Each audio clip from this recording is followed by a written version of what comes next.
day everyone, I am Zarmi Colaste and our topic is all about Land Reform Act of 1955 or also known as Republic Act number 1400.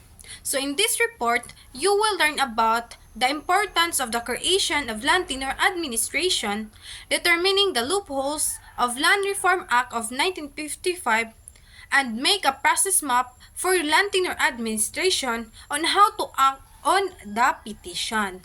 But first, I will define what is Land Reform Act of 1955 all about. So, Land Reform Act of 1955 is a law address issues of land distribution and agrarian reform. It focused on breaking up large states and redistributing the land to the tenant farmers to promote social justice and economic development in the agricultural sector. So, Land Reform Act of 1955 kanis dya nga law gi-address niya about sa land concentration and equitable distribution. So, ganang munggikan sa large states, gibahin-bahin nila ag yuta unya ipanghatag sa mga tenant farmer. And asa idara, kani nga law gigama pud siya para paghatag ownership sa mga yuta nga gitrabaho sa mga tenant farmer nga maingon nga ila na. Land tenure administration involves the management and ownership of land, use and transfer rights, such as land registration, titling, and establishing. Land tenure administration helps to maintain order, resolve disputes, and promote sustainable development. The creation of land tenure administration is crucial for several reasons. First, social equity. By ensuring fair and transparent distribution of land, reducing land disputes, and protecting the rights of marginalized groups. Second, property rights. It helps establish and protect property rights, ensuring that individuals have legal ownership or access to the land. Third, environmental conservation. Land tenure administration support environmental conservation by designing protected areas and regulating land use to promote sustainable practices. Also, through land tenure administration, it facilitates infrastructure development as they provide a legal framework for acquiring land for public projects. Fourth, land use planning. Crucial in planning and management, it helps allocate land for different purposes. Example, agricultural, industry, conservation, and residential. And last, fifth, conflict resolution. Clear land tenure systems reduce land-related conflicts, promoting social stability and reducing the burden on the judicial system. In summary, the creation of land tenure administration is fundamental for economic development, social stability, and environmental sustainability. It ensures secure property rights, fair land distribution, and efficient land management, benefiting both individual and society as a whole. Good day, ma'am. I am Aimee Ayuban Simini, BSES 2A, and I am here to discuss the creation of Land Tenure Administration or LTA and to determine the loopholes of Land Reform Act of 1955. So, we already know what is the Land Reform Act of 1955 in the Philippines. Also known as Republic Act number 1400 was an early land reform measure. While it aimed to address land distribution issues, but there are loopholes with the land. Here's the loopholes of Land Reform Act of 1955. First, the limited coverage and ownership. The Act had a limited scope and covered only agricultural lands. It means that commercial or industrial lands are excluded. Furthermore, the ownership of land imposed limits where the Act were not always effective in preventing landowners from using proxy owners to circumvent the limits.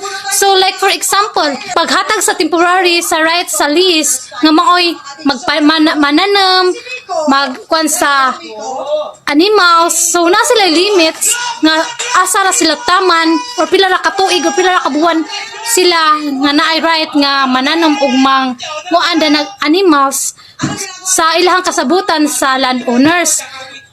So magbase jud na sa kasabutan sa landowners og nagsaop nga asa rataman ilahang kasabutan, so mo na ang limited coverage and ownership. Second is limited support for agrarian reform beneficiaries.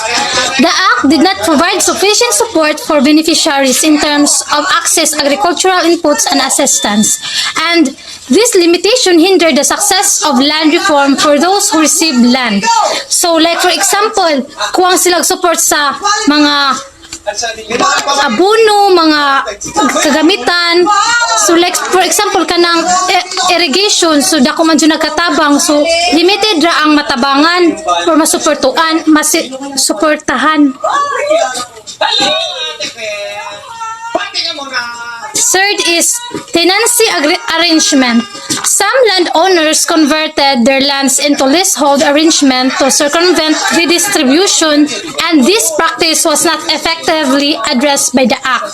So sa meaning pala man niya masabtan na. So tenancy arrangement, so ang landowners o ang ning saop na sila kasabutan, like for example moingon ang tag-ija nga ikaw mo saop danhi tagaan ako nimo pila ka bahin sa humay nga na, depende na sila sa ilahang kasabutan. Fourth is lack of land inventory. A comprehensive and updated inventory of agricultural land was not available, making it difficult to identify land holding subject to redistribution accurately. So like for example kaning lack of land inventory, so nara sa title nga lack of land inventory, kuwang si jag mga papel, kuwang si mga document. So kanin jud tawo din ito titulo. So nya na ang lack of land inventory. The last is compensation issues. The Act required the government to compensate landowner for the explosion of land and determined their fair compensation was often contentious. This compensation required cold-strained government resources. For example, ako, di ko makadawat sa saktong bayad or saktong bayad sa paggamit sa juta. So, dapat pantay-pantay ang pagtrato sa mga uma or mga mangrerenta. Una ang compensation issues. So, mao to ang mga loophole sa Land Reform Act of 1955. Daghan pa na pero 5 ra gikuha sa mga familiar ra maora na ang gikuha 5. Creation of Land Tenure Administration or LTA. The LTA shall be consisting of a chairman and 2 members who shall be appointed by the President for a term of 5 years. The LTA shall be conduct studies on the land tenure problems and prepare over all long-range plans to solve such problems. It may initiate immediate investigation in areas reporting land tenure difficulties and recommend appropriate action without delay and prepare a plan for a systematic opening of virgin lands of the public domain for the distribution of tenants and other landless citizens. So here's the powers of LTA. First is purchase private agricultural lands for sale at cost to bona fide tenants or occupants or to private individuals. Second is initiate and prosecute expropriation proceeding for the acquisition of private agricultural lands in prepare cases. Third is prepare schedule of areas of family-sized farm units not exceeding 6 hectares each for different crops in different localities. Example of creation of land tenure sa paghatag sa mga titulo, sa pagtabang sa mga taidya sa juta nga mahatagag titulo ang juta. So, mo na example of creation of land tenure administration. So, that's all. Thank you for listening and thank you for watching. Good day, ma'am. I am Nadine Colaste. My topic is issuance of negotiable land certificates. The President shall issue negotiable land certificates upon the request of LTA. So, ang Presidente ko maoy mag-issue sa negotiable land certificates upon the request sa at dito sa LTA. The negotiable land certificates shall be issued in denomination of 1,000 pesos or multiples of 1,000 pesos. Ang negotiable land certificate dapat or maoy mag-issue sa denominasyon to 1,000 or pataas pa sa 1,000 pesos. And shall be payable to the bearer on demand and presentation at the central bank. So, nga dapat payable adto sa bearer sa demand o i-present did adto sa central bank. The negotiable land certificates may be used by the holder to pay for agricultural lands or other properties purchased from government. And the second is pay for purchase or shares of stock or the assets of any industrial or commercial corporations or owned or controlled by government. And the second one is pay for purchase or shares of stock or the assets of any industrial or commercial corporations or owned or controlled by government. So magbayad ka for purchase or share imong stocks sa assets of any industrial or sa commercial corporations nga nag-own by or nagpag-idya or nag-controlled ba ang government. And the third is pay all tax obligations or of any debt or monetary obligation of the government or any instrumentalities or agencies. So, from the word all, pay all tax obligations, imuha gajud ng bayran na imuhang tanang obligasyon or imuhang mga tax na imuhang bayronon. And the last one is as surely or performance bond. So, that's all. Thank you.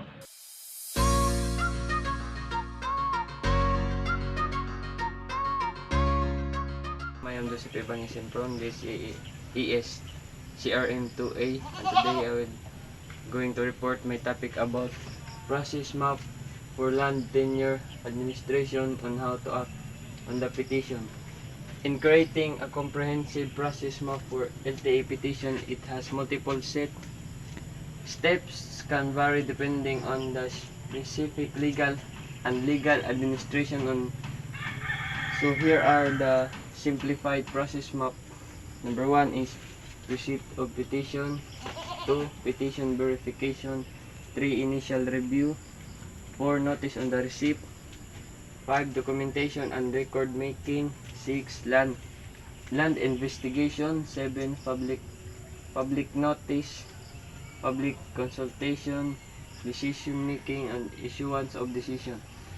Pag kana ko na magkuan kag kuan mapanang action on the petition na pa mga steps, mga multiple steps nga buhaton una receipt of the petition, bali mo pa pagkuan kaya mo pa-petition ka, ikaduha imo pang i-verify imong petition ug imo pang edad na diyan, da ikatulo initial review, i-review pa na nila og dapat badud nga ikuan sa number 4 notice of receipt, dapat ilarga pa baon og kanay bali makuan imong gi-request nila. And sa number 5 documentation and record making, magkuan ba sila documentation, ila pa lang ipang record og dapat budud na nga ikuan. Sa land investigation, ila pa nang investigahan og imong juta og kuan budud ang budud na petisyonan. Sa 7 public notice, dapat makuan pa na nila in public. Sa 8 public consultation, ila pa nang i-consult sa public ka na sample sa mga katapad nga juta nimo bitaw nga na og ila pa nang i-consult nila og dapat budud na kuan. Sa 9 decision making, ana na sila magkuan og bali magkuan sila decision og angay budud na nila petisyonan. Sa 10 issuance of decision, ana na nila ipagawa silang decision kung petisyonan ba nila or di. Next is action on the petition. Upon receipt of the petition, the LTA shall section 12 within 30 days determined on the basis of the information contained on the petition. Within 30 days kuno mamilang determine ag information nga naka contain sa imong petition. Within 60 days from the preliminary negotiation, conduct investigation and technical surveys to determine title to the land and its real value. Within 60 days kuno from the preliminary negotiation, mag-conduct sa investigation o kuan kanunay technical service bali lang survey iminyuta ana para ma-determine nila ag kanay titulo nga na matitulo sa yuta og ag unsay jang kanay real value. Sa number 3, fix within 90 days from the preliminary negotiation the date for final petition. Bali within 90 days kuno or mga 3 months ana na nila ikuan nag kanang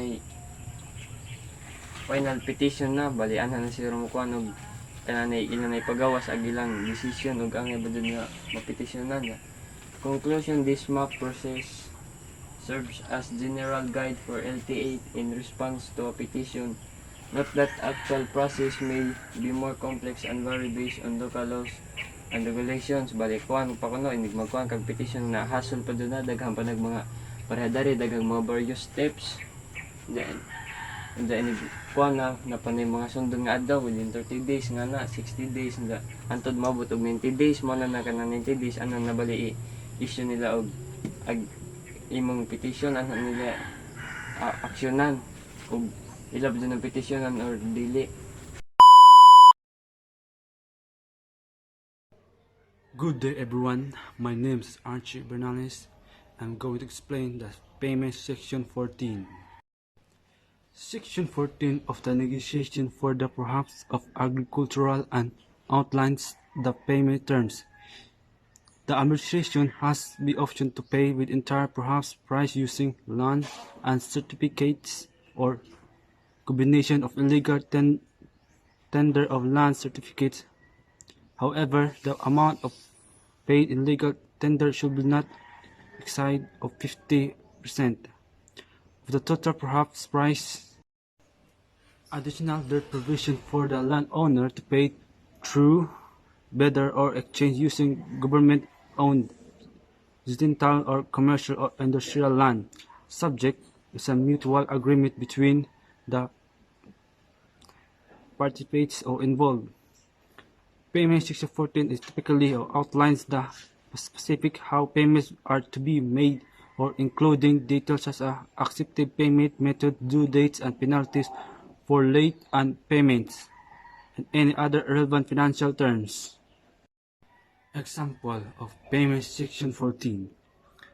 Payment terms are client agree to make payments to the service provided to accordance with terms outlined in this section. Accepted payments methods are payments may be made by credit card, bank, or transfer or any other method agreed upon by both parties. Due dates. All payments are due to 30 days of the invoice date. Late payments are made subject penalties or outlined in section 15.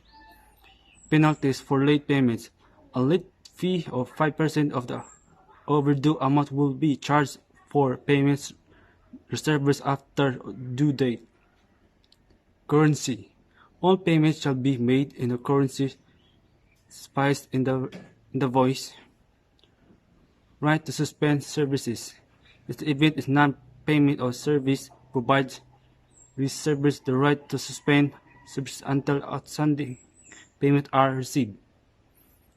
Dispute resolution or any dispute related to payments shall be resolved or according with dispute resolution or produced or outlined section 16. This is Anami Kurang-Kurang and this is my report.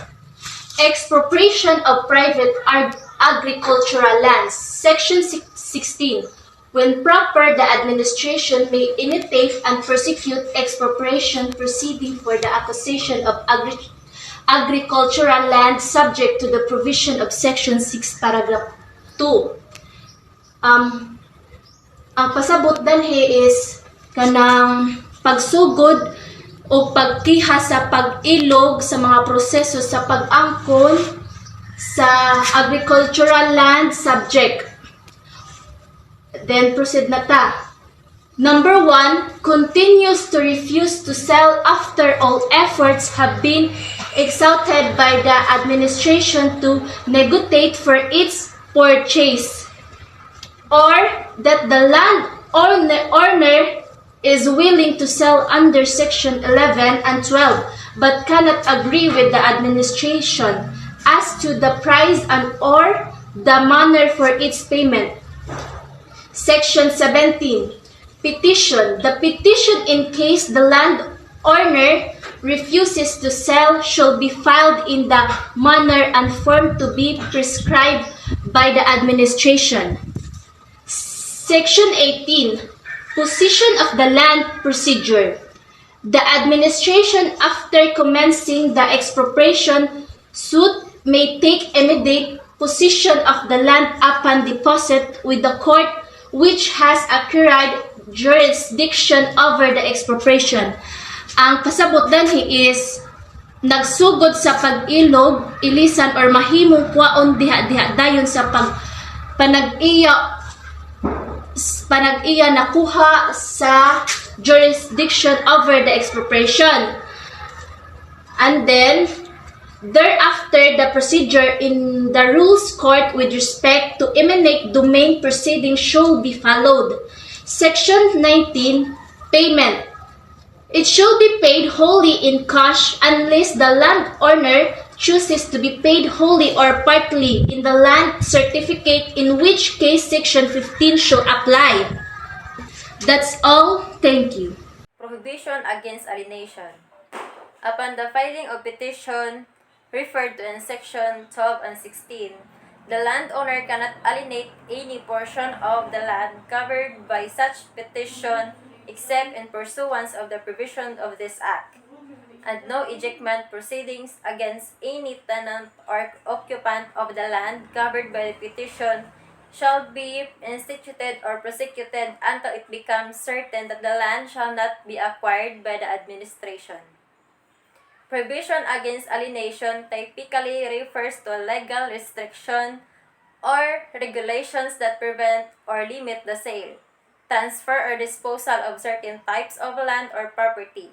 In the context of the Land Reform Act of 1955, Republic Act No. 1400, such provision may have been imposed to safeguard the interests of tenants or promote the land distribution to address issues related to land ownership and tenancy. Good afternoon, ma'am. I'm Junami Busio Sumani, BSES 2A. My topic is the position of the land and its procedure. The administration, after commencing the expropriation, so it may take immediate possession of the land upon deposit, with the court which has the acquired jurisdiction over the expropriation of the money or certificate of deposit of the depository of the Republic of the Philippines as provided in Section 3 of Rule 69 of the Rules of Court, equal to the value of the land as provisionally and promptly determined by the court, taking into the consideration the factors mentioned in Section 12, Paragraph 2. Thereafter, the procedure in the Rules of Court with respect to eminent domain proceedings shall be followed. Pending judicial expropriation proceedings, the owner of the land so to be expropriated shall be given annually such allowance as his latest income from the land. Such allowance be deducted from the final amount awarded as commission to the owner. My explanation. The land possession typically involves legal processes such as purchase, lease, or inheritance. For ownership, one needs a deed or title. Leasing involves a lease agreement. Inheritance requires legal transfer through will or intestate succession. Legal dominication and registration are crucial steps to establish and prove ownership. Consult with a real estate attorney for detailed guidance based on your specific situation and local regulations. That's all. Thank you. I am Marcho Cagasan and this is my report. The resale of land purchased or expropriated is typically subject to various conditions which may include zoning restrictions, land use regulation, and legal encumbrances. It's essential to carefully review and comply with these conditions before attempting to sell the land to ensure legal and regulatory compliance.